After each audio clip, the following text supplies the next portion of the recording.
Nama saya Stefanus Rangga Santoso. Saya adalah founder and CEO dari Laguna Greenhouse Farming.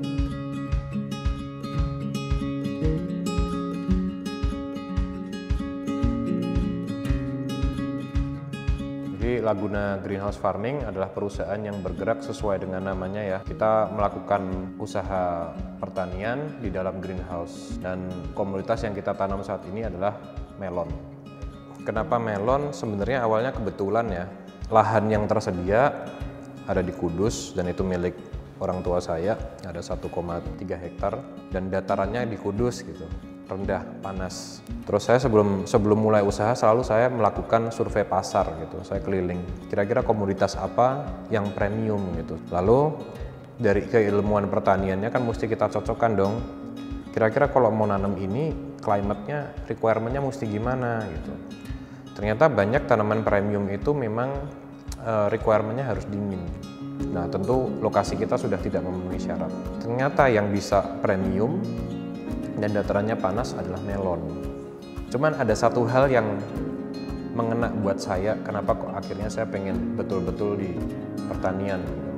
Pendapatan rata-rata penduduk setempat itu cukup rendah, saya nggak mau sebutin angkanya, tapi ya dengan kita masuk ternyata lumayan bisa mengangkat taraf hidupnya mereka gitu. Dan ada kepuasan yang kita nggak bisa dapat hanya sekedar kita dapat profit gitu. Ternyata being bermanfaat untuk orang lain itu it's a happiness gitu.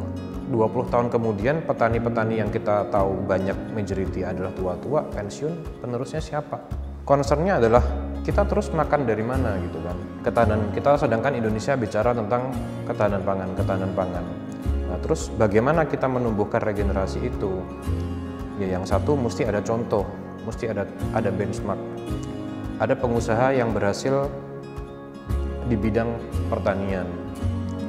Lihat ya pakai teknologi, nggak kotor, ya profitable. Tapi untuk membuat itu diperlukan apa? Educationnya mensupportnya di bidang pertanian saat ini. Terus apa yang kita lakukan, semangat kita adalah yaudah kita jadikan kita ini role model dulu. Kita bikin perusahaan swasta yang benar-benar profesional, bermanajemen, pakai teknologi supaya pertaniannya hasilnya juga nggak gambling kan. Karena saya belajar dari yang lalu kenapa banyak gagalnya, saya belajar bahwa ternyata pertanian itu variabelnya banyak sekali. Berarti kan yang penyebab kegagalan tadi harus diminimalisir, harus bisa terkontrol.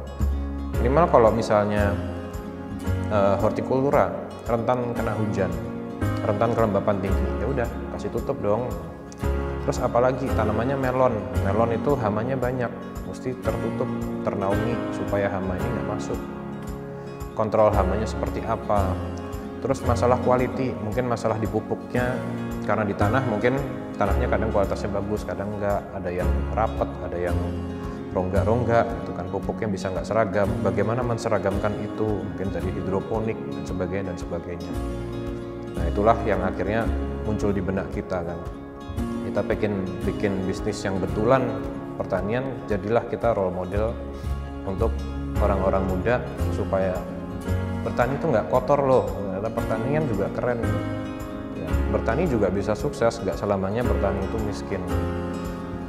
Kalau mau contoh gampangnya, lihat aja ke negara tetangga kita kan, di Malaysia udah mulai maju, petani-petani udah mulai makmur.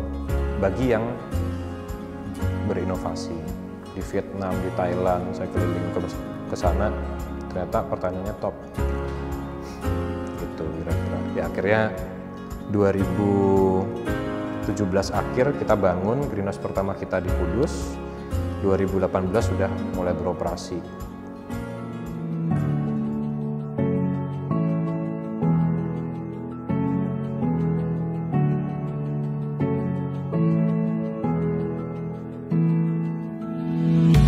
Untuk lahan Laguna di Semarang ini kita menempati lahan seluas 1,7 hektar, sedangkan di Kudus kita menempati lahan seluas 1,3 hektar. Ya, jadi kami memilih untuk melakukan pertanian dengan greenhouse karena salah satu concern kami adalah ingin menghasilkan produk yang berkualitas. Alasan lain kenapa kita menggunakan greenhouse adalah karena industri pertanian adalah industri yang memiliki variabel eksternal yang sangat banyak. Nah, jadi dengan penggunaan greenhouse ini kita bisa mengurangi variabel tersebut. Jadi kita tidak mau sistem pertanian yang jadi seperti judi. Jadi kadang kalau musim kemarau bisa berhasil panen, tapi jika musim hujan kita gagal panen. Nah, kita nggak mau seperti itu. Dengan penggunaan greenhouse ini kita bisa konsisten, bisa meningkatkan kemungkinan kita untuk berhasil panen, sehingga kita bisa menjamin supply dan kualitas dari produk yang kita hasilkan. Selain itu, kami juga ada concern terhadap kesehatan bahan yang kita konsumsi. Jadi kita pakai greenhouse untuk mengurangi penggunaan pestisida. Karena di sini kita juga menggunakan pestisida organik dan kita menjamin bahwa buah yang dikonsumsi atau diterima oleh konsumen kami bebas dari residu pestisida.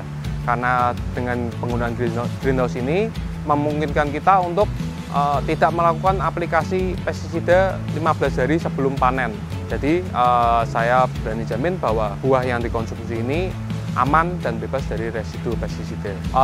Waktu awal kita menanam melon ini kita masih menggunakan sistem substrat, yaitu menggunakan kokopit. Lalu kita melakukan R&D dan percobaan menggunakan hidroponik, yaitu sistem yang saya pakai sekarang ini, yaitu Dutch bucket. Pada akhirnya saya beralih pada sistem ini karena menurut hasil R&D kita menggunakan sistem hidroponik ini performa tanaman jauh lebih bagus, buah yang dihasilkan pun kualitasnya lebih bagus dan lebih besar. Selain itu kita juga ada efisiensi dari air dan penggunaan pupuk, karena di sini kita menggunakan closed circulation sehingga tidak ada air dan pupuk yang terbuang sedikit pun. Semua akan digunakan kembali sehingga kita mendapatkan efisiensi tersebut. Di kebun kita yang di Semarang ini dengan total area greenhouse 1 hektar, kita membutuhkan karyawan untuk perawatan tanaman sebanyak kurang lebih 10 orang, karena di sini pekerjaannya hanya fokus ke perawatan dari tanaman tersebut. Jadi pekerjaan untuk irigasi dan vertigasi sudah semua digantikan dengan komputer yang sudah bisa kita jadwalkan sesuai kebutuhan tanaman tersebut dan sudah lepas dari kebutuhan SDM untuk kegiatan pemupukan tersebut. Dari kebun ini kita bagi menjadi beberapa umur tanaman karena targetnya kita ingin memberikan supply yang konsisten. Jadi saat ini kami bisa melakukan panen setiap 9 hari sekali. Kurang lebih estimasi kami ada 8 ton setiap 9 hari. Jadi setiap 9 hari kita bisa mengirimkan atau memberikan barang yang fresh, yang barusan dipanen, agar bisa langsung dikirimkan ke toko ataupun reseller ataupun langsung kepada customer. Saat ini dengan 2 kebun yang kami miliki, kami bisa memproduksi hingga 24 ton per bulan. Nah, saat ini kita hanya ada satu varietas, yaitu yang menjadi unggulan kita, yaitu Hamiqua. Ini memiliki karakter yang crunchy dan kadar kemanisan yang tinggi. Standar Brix kita di 15-16 Brix dan memiliki aroma yang sangat wangi, ada aroma madu dan tebu. Ya, itulah yang menjadi produk andalan kami. Jadi memang ternyata kebutuhan melon di Indonesia ini sangat-sangat besar. Jadi dengan kebun yang saya miliki ini, hanya dengan satu varietas yang saya tanam ini ternyata masih jauh dari kemampuan untuk mencukupi demand atau permintaan dari pasar tersebut. Jadi memang saat ini kita hanya baru fokus di satu varietas ini hingga kita bisa memenuhi seluruh Indonesia, baru kita akan develop dan launching varietas yang lain. Dengan 2 kebun yang kami memiliki kapasitas hingga 50.000 titik tanam untuk tanaman melon. Sedang di Semarang ini kita panen setiap 9 hari, ya, setiap 9 hari itu kita akan memanen kurang lebih 5.000 tanaman, sehingga yang dipanen adalah estimasi sekitar 8 ton. Jalur pemasaran kami di seluruh Jawa dan Bali.